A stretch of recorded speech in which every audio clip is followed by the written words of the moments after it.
ಯಜ್ಞ ಪಾರಾಯಣ ಅಖಂಡ ಅಂತ ಹೆಸರು ಬರೆದಿದ್ದೀವಿ. ಅಂದರೆ ತುಂಡರಿಸ್ಲಿಕ್ಕೆ ಆಗಲ್ಲ ಅಂತ.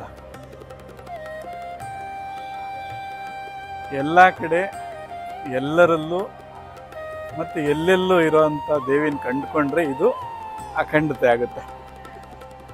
ಅಖಂಡತೆಯನ್ನು ಮರ್ತಿರೋದ್ರಿಂದ ಇಷ್ಟೆಲ್ಲ ದ್ವಂದ್ವ.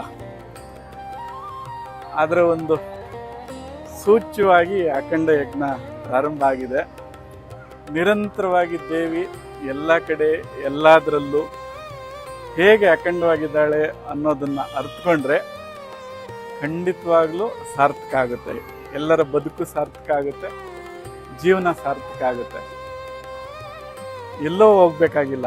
ದೇವಿ ಮಾರ್ಕಂಡೇಯರು ಹೇಳಿದ್ದಾರೆ, ಗುರು ನುಡ್ಕೊಂಡು ಹೋಗ್ಬೇಡಿ ಅಥವಾ ದೇವತೆ ನುಡ್ಕೊಂಡು ಹೋಗ್ಬೇಡಿ, ಆಕೆನೇ ನಿಮ್ಮ ನುಡ್ಕೊಂಡು ಬರ್ತಾಳೆ ಅಂತ.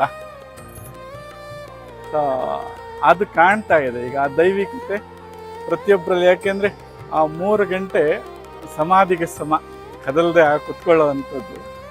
ಸೊ ಮೂಲವೇನಿದೆ ಅದಕ್ಕೆ ಸಮ ಆಗುತ್ತೆ. ಆ ಸಮಾನತೆ ಮತ್ತು ಆ ಸಮಾನ ಅರ್ಥಕೊಂಡ್ವಿ ಅಂದರೆ ಅಖಂಡತೆ ಅರ್ಥ ಆಗುತ್ತೆ ನಮಗೆ. ಹಾಗಾಗಿ ಅಖಂಡತೆ ಎಲ್ಲದರಲ್ಲೂ ಎಲ್ಲರಲ್ಲೂ ಕಾಣ್ತಾ ಎಲ್ಲರ ಅಭ್ಯುದಯಕ್ಕಾಗಿ ನಾವು ಇಂಥ ಒಂದು ಕಾರ್ಯಗಳಲ್ಲಿ ಭಾಗವಹಿಸ್ತಾ ಮತ್ತು ಪ್ರೋತ್ಸಾಹಿಸ್ತಾ ಮುಂದುವರಿಸ್ಕೊಂಡು ಹೋಗ್ಬೇಕು ಅಂತ. ಆಗ ಅದಕ್ಕಾಗಿ ನಮಗೆ ಆ ದೇವಿ ಎಲ್ರಿಗೂ ಶಕ್ತಿ ಸಾಮರ್ಥ್ಯವನ್ನು ಕೊಟ್ಟು ಹರಸ್ಲಿ ಅಂತ ಪ್ರಾರ್ಥಿಸ್ಕೊಳ್ತಾ 2 ಮಾತನ್ನು ಮುಗಿಸ್ತೀವಿ. ತುಂಬ ಸಂತೋಷ ಆಯಿತು. ಆಯೋಜನೆ ಅದು ವರ್ಣನಾತೀತ, ಅಷ್ಟು ಚೆನ್ನಾಗಿದೆ. ಎಲ್ಲಿ ದ್ವಂದ್ವಗಳು